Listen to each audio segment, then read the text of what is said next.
Hello, सुप्रभात। स्वागत है आपका। आज हम लोग कॉम्प्लेक्स नंबर में कुछ ऑब्जेक्टिव क्वेश्चंस के बारे में डिस्कस करेंगे। ये उसका पार्ट 1 है। चलिए देखते हैं। पहला क्वेश्चन, इवेलुएट ओमेगा का पावर। कुछ दिए हुए हैं बड़े बड़े डिजिट्स, ठीक है। तो कैसे हम लोग इसको बाय ट्रिकी छोटे से रूप में सॉल्यूशन कर लेंगे। डायरेक्टली देख के भी सॉल्व कर सकते हैं। चलिए देखते हैं, ठीक है। तो इसके लिए सबसे पहले जानना जरूरी है। पहली बात तो ओमेगा का पावर 3 इक्वल टू 1 होता है, ये आप ऑलरेडी जानते हो। चलिए उसके बाद एक छोटी सी बात और बताइए। आप डिविजिबिलिटी ऑफ 3 जानते होंगे। इट मीन्स 3 से किसी भी संख्या को भाग देते हैं तो वो कैसे कैंसिल होता है या क्या रिमाइंडर बचता है। उसका तरीका छोटा सा है कि सारे नंबर्स को आपस में ऐड कर लेते हैं और उसके बाद यदि ऐड किया हुआ नंबर वो यदि 3 से कट जाता है तो कहते हैं वो 3 से डिविजिबल है, और यदि नहीं कटता है तो जो शेष बच जाता है वो उसका रिमाइंडर होता है, ठीक है। चलिए उसका यूज करते हैं हम लोग। तो उसका कंसेप्ट बता दें आपको। ये यदि ये पूरा डिजिट 3 से कैंसिल हो जाएगा, ठीक है, कोई भी डिजिट यदि 3 से पूरी तरह से कैंसिल हो जाएगा कोई नंबर, तो ओमेगा का जो वैल्यू आएगा वो पावर वाला, उसका रिजल्ट 1 मिलेगा। और यदि रिमाइंडर 1 बच जाएगा तो उसका वैल्यू क्या मिल जाएगा।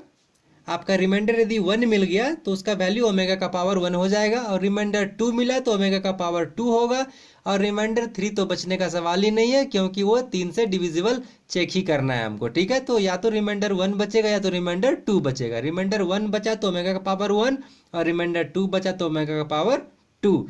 और यदि 3 से पूरी तरह से कट गया तो ओमेगा का पावर 0, और आप जानते हैं किसी का भी पावर 0 लेने पे हम लोग 1 लिखते हैं, ठीक है। चलिए आइए देखते हैं पहला क्वेश्चन। ओमेगा का पावर 12,345। चलिए इसको जोड़ते हैं सारे संख्या को। 5 4 9 3 12 2 14 1 15। 15 क्लियरली 3 से डिविजिबल है। इसका मतलब ये 3 से पूरी तरह से कट जाएगा, तो इसका सॉल्यूशन सीधा लिखेंगे ओमेगा का power 0 and that is value 1 directly, ठीक है। चलिए आगे कितना देखते हैं। 2021, तो ये कितना हो गया। 1 2 3 2 5। 5 को जब आप 3 से भाग दीजिएगा तो आपका रिमाइंडर 2 बचेगा, ठीक है। तो डायरेक्ट लिख दिया ओमेगा स्क्वायर, हो गया मेरा आंसर। चलिए इसको देखते हैं। 2020, 2 2 4। 4 को जब आप 3 से भाग दीजिएगा तो रिमाइंडर 1 बचेगा, तो ओमेगा का पावर 1 हो गया। आंसर आपका डायरेक्ट लिख लिए, बड़ा इजी तरीका है। ओमेगा का पावर 43, 4 3 7। 7 को जब आप 3 से डिवाइड कीजिएगा तो आपको रिमाइंडर 1 मिलेगा। ओमेगा का पावर 1 हो गया सॉल्यूशन। चलिए अगली क्वेश्चन की ओर बढ़ते हैं हम लोग। फाइंड रेसिप्रोकल या मल्टीप्लिकेटिव इनवर्स, सब एक ही होता है। z equal to 3 plus root 7 iota, standard form में लिखा हुआ है। तो रेसिप्रोकल का मतलब जस्ट 1/जेड, 1/जेड को जेड इनवर्स लिख सकते हैं। तो इसका फॉर्मूला है आपका बना हुआ, ये सब पढ़ाया हुआ है पहले आपको। क्या है आपका ये conjugate Z dividing by modulus Z का स्क्वायर। तो कंजुगेट जेड में क्या करते हैं, इमेजनरी पार्ट का साइन चेंज करते हैं। तो इमेजनरी पार्ट यहाँ प्लस था तो यहाँ माइनस बना दिए, हो गया काम। और मॉडुलस जेड में क्या करते हैं, अंडर रूट और रियल पार्ट का स्क्वायर प्लस इमेजनरी पार्ट का स्क्वायर करते हैं। लेकिन यहाँ देखिए स्क्वायर भी लगा हुआ, तो रूट खत्म कर दिए, डायरेक्ट लिख रहे हैं। तो ये 3 का स्क्वायर 9 और रूट 7 का स्क्वायर 7, ये दोनों को जोड़िए 16 हो जाएगा। तो 3/16 डायरेक्ट लिख दिए, और -7/16 आयोटा, ये हमारा सॉल्यूशन हो गया। चलिए अगले क्वेश्चन में बढ़ते हैं। Find value of 1 iota square iota 4 iota 6, ऐसे बढ़ते बढ़ते आयोटा का पावर 2n, ठीक है। मतलब 2 का मल्टीपल में से पावर बढ़ते जा रहा है। क्या सॉल्यूशन होगा, स्टार्ट करते हैं। तो पहले लिखते हैं 1 तो 1 है, आयोटा स्क्वायर का वैल्यू -1, आयोटा 4 का आप जानते लिख सकते हैं, आयोटा स्क्वायर, आयोटा 4 का डायरेक्ट 1 लिखते भी हैं, और नहीं तो iota square to the power 2, iota square का -1 और पावर इवन तो प्लस। आयोटा 6 के लिए iota square to the power cube लिख सकते हैं, 3 पावर। तो आयोटा स्क्वायर का -1 और पावर 3 दैट इज ऑड, तो -1। ऐसे ही करके आगे बढ़ेंगे। लेकिन कहाँ तक बढ़ेंगे, प्रॉब्लम ये है आयोटा का पावर 2n है, तो डॉट करके यहाँ लिख दिए। ये n के अनुसार डिपेंड करेगा, ये माइनस या प्लस वैल्यू लेगा, ठीक है। तो -1 का पावर n लिख दिए हम लोग, ठीक है। अब आगे जो वैल्यू 0 और 1 कब मिलेगा, इसके लिए क्या काम करते हैं, सबसे छोटा डिजिट लेके चेक कीजिए। आप n का वैल्यू 1 लीजिए। जब आप n का वैल्यू 1 लीजिएगा तो यहाँ क्या आएगा, आयोटा का पावर 2 दिखेगा। आयोटा का पावर 2 है, बस यहाँ से यहाँ तक आप कैलकुलेशन कीजिए। 1 और ये -1, यही ना होगा। तो 1 और -1 कैंसिल, बस आगे कुछ नहीं करना, इसका वैल्यू 0 मिल गया। कब, जब आयोटा का क्या n का वैल्यू 1 लिए, तो 1 क्या है, ऑड है, तो 0 इफ n इज ऑड। अब अगले बार आप कोई इवन लीजिए, सबसे छोटा इवन आपको 2 मिलेगा, तो n का वैल्यू 2 लीजिए। 2 लीजिएगा तो यहाँ आयोटा का पावर 4 दिखेगा, तो बस इस 4 तक वाले को सॉल्व कीजिए।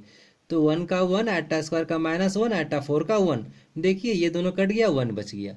तो बस 1 इफ n इज इवन। ठीक है, चलिए आगे बढ़ते हैं अगले क्वेश्चन में। इवेल्युएट आयोटा का पावर 2019 प्लस आयोटा का पावर 2020, 2021, 2022 सब बढ़ते हुए क्रम में। तो सिंपल से इसका फॉर्मूला आपको बताया गया था कि यदि कोई भी आयोटा के पावर्स में लगातार 4 टर्म बढ़ते हुए मिल जाए या घटते हुए मिल जाए तो उसका सॉल्यूशन डायरेक्ट 0 लिख देंगे, वही मैंने लिख दिया। ठीक है, चलिए आगे लिखते हैं फाइंड मैग्नीट्यूड ऑफ दिस। ध्यान से देखिए, मैग्नीट्यूड निकालने के लिए पहले आप ये दोनों को मल्टीप्लाई करेंगे, फिर डिवाइड करेंगे, फिर स्टैंडर्ड फॉर्म में जाएंगे, लेकिन उतना काम नहीं करना है, प्रॉपर्टी का यूज़ करेंगे हम लोग। तो डायरेक्ट मॉडुलस लगा दिया। प्रॉपर्टी में आप लोग जानते हैं कि हम लोग सबको अलग अलग मॉडुलस में लिख सकते हैं। तो एक बार इसको मॉडुलस में लिख लिए, फिर इसको मॉडुलस में लिख लिए, फिर इसको मॉडुलस में लिख दिए।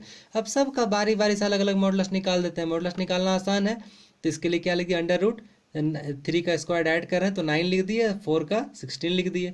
इसके लिए 2 का अंडर रूट 2 का 4 हो गया और 3 का 9 हो गया। ठीक है, और नीचे भी वही अंडर रूट 1 स्क्वायर का 1 ही हो गया और 2 स्क्वायर 4 लिख दिए। और 16 9 25, रूट 25 का 5 लिखेंगे और ये कितना हो गया, 9 4 13, तो रूट 13 और नीचे रूट 5। अब देखिए इस रूट 5 से ये 5 कैंसिल होगा, क्योंकि 5 को आप ले सकते हैं रूट 5 इंटू 5, तो ऊपर बच गया रूट 5 इंटू 13, रूट 13, तो ये दोनों मल्टीप्लाई करके रूट 65 हो गया। चलिए आगे बढ़ते हैं। आयोटा का e to the power iota pi क्या होगा, इसके लिए एक फॉर्मूला आपको पता है। E to the power iota theta equal to लिखते हैं cos theta plus iota sine theta. तो थीटा का वैल्यू देखिए पाई है, तो बस थीटा की जगह पाई पुट कीजिए, cos pi plus iota sine पाई।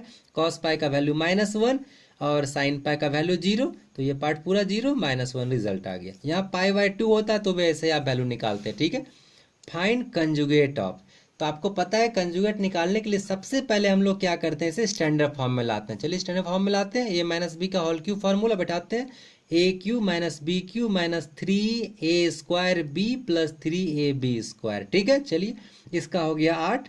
और जानते हैं आयोटा का पावर क्यूब माइनस आयोटा, एक माइनस पहले से तो मिलके प्लस आयोटा, ये हो गया 4। देखिए पावर है 4 3 12 आयोटा -12 आयोटा। देखिए 3 दूना 6 और आयोटा स्क्वायर का माइनस, तो -6। देखिए 8 में 6 गया तो 2 हो गया, रियल पार्ट एक साथ लिखे और ये दोनों कैलकुलेशन करके -11 आयोटा। ठीक है, अब ये स्टैंडर्ड फॉर्म, इसका बस कंजुगेट निकालिए। इमेजनरी पार्ट का साइन चेंज कर दीजिए, चेंज कर दिया, लिख दिया, हो गया आंसर 2 + 11 आयोटा। चलिए आगे बढ़ते हैं अगले क्वेश्चन में।